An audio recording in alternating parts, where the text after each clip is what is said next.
নমস্কার, বিপুল দে জয় মা ইউটিউবে সবাইকে আর একবার স্বাগত।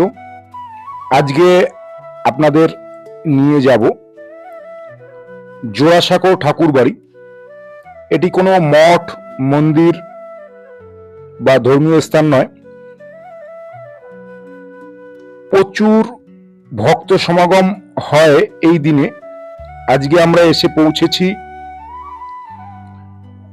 25শে বৈশাখ। এই দিন এই তোরণ থেকে বাড়ির দরজা পর্যন্ত দুদিকে দোকানিরা প্রচুর পসরা নিয়ে বসে, সেটাই আপনাদের দেখিয়ে দিচ্ছি। এখানে প্রচুর জিনিস পাওয়া যায়। যারা আসেন প্রত্যেকেই কিছু না কিছু তাদের নিজস্ব পছন্দ অনুযায়ী কিনে নিয়ে যান। চলুন দেখতে দেখতে ঢুকে পড়ি ঠাকুর বাড়ির ভিতরে। আজকে যেহেতু 25শে বৈশাখ, সম্পূর্ণ বিনামূল্যে আজকে অবাধ প্রবেশ, অবারিত দ্বার। অন্য যে কোনো দিন আসলে আপনাদের এখান থেকে টিকিট নিতে হবে। এই ডান দিকেই ঢুকেই টিকিট কাউন্টার। ছাত্রদের জন্য 20 টাকা, সাধারণ দর্শনার্থীদের জন্য 50 টাকা, এবং যদি বিদেশি হয় তাদের জন্য 500 টাকা। প্রত্যেকের একটি করে টিকিট কাটতে হয়। এছাড়াও এক্সট্রা পয়সা দিতে হবে আপনি যদি এখানে ভিডিও করেন, তার জন্য মোবাইলের জন্য 50 টাকা। তো চলুন কথা না বাড়িয়ে আমরা ধীরে ধীরে বাড়ির ভিতরে ঢুকে গেছি। সম্পূর্ণ বাড়িটা একবার দেখে নেব, তারপরে নিয়ে যাব সমস্ত ঘরগুলোতে। চলুন দেখতে থাকি।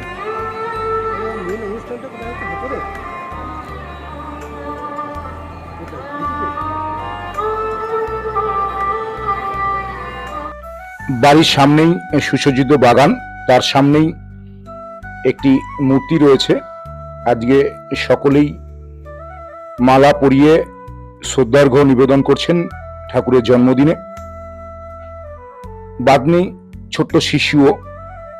চলুন আমরা এবার অন্দরমহলে প্রবেশ করি। এটি ঠাকুর দালান। এখানে আগে দুর্গাপূজা হতো। ব্রহ্মধর্ম গ্রহণ করার পরে আর এই দালানে পুজো হয় না। এটি ঠাকুরের শোবার ঘর।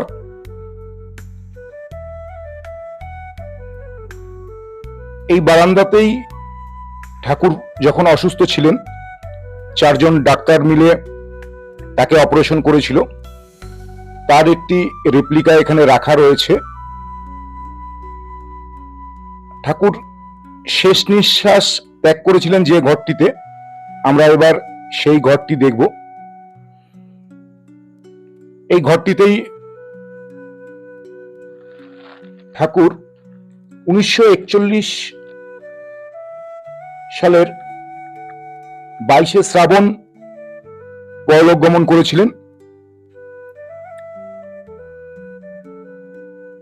চলুন এবার দেখা যাক ঠাকুরের নিজের হাতে আঁকা কিছু চিত্র। এটি দোতলায় উঠে আপনারা ডান দিকে গেলে এই ঘরটি দেখতে পাবেন। এখানে আরেকটি জিনিসও রয়েছে, সেটিও দেখাবো। একটি নোবেলের প্রতিকৃতি রয়েছে। এছাড়াও ঠাকুরের হাতে লেখা একটি সুন্দর কবিতা রয়েছে। চলুন আমরা ধীরে ধীরে দেখতে থাকি। এটি কিন্তু 25শে বৈশাখ বা 22শে শ্রাবণ আসলেই আপনারা এই ঘরগুলোতে ঢুকতে পারবেন এবং দেখতে পারবেন বা ছবি তুলতে পারবেন। অন্যথায় অন্যদিন এলে এগুলো সম্ভব নয়। সপ্তাহের 6 দিন খোলা থাকে, সোমবার সম্পূর্ণ বন্ধ থাকে। এবার দেখুন ঠাকুর বাড়ির একটি জন্ম চার্ট। দোতলা থেকে নেমে আসার সময় এই চার্টটি আপনাদের চোখে পড়বে, এটি দেখে নিতে পারেন। চলুন এবার যেখানে অনুষ্ঠান হচ্ছে সেখানে আপনাদের নিয়ে যাই।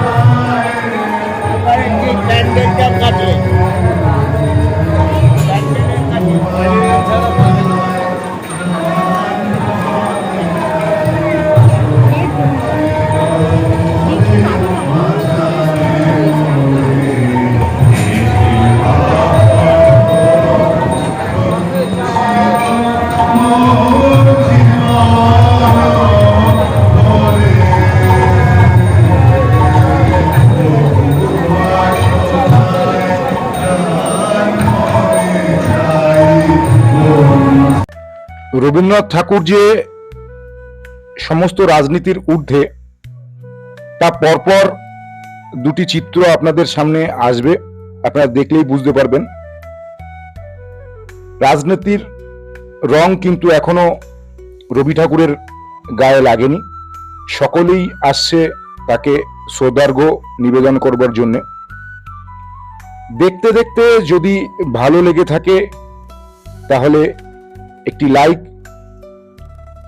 এবং চ্যানেলটিকে সাবস্ক্রাইব করে পাশে থাকার অনুরোধ রইল।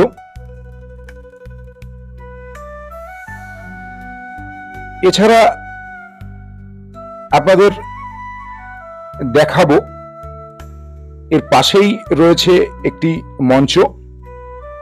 সেই মঞ্চতেও অনুষ্ঠিত হচ্ছে আজকে কবি প্রণাম।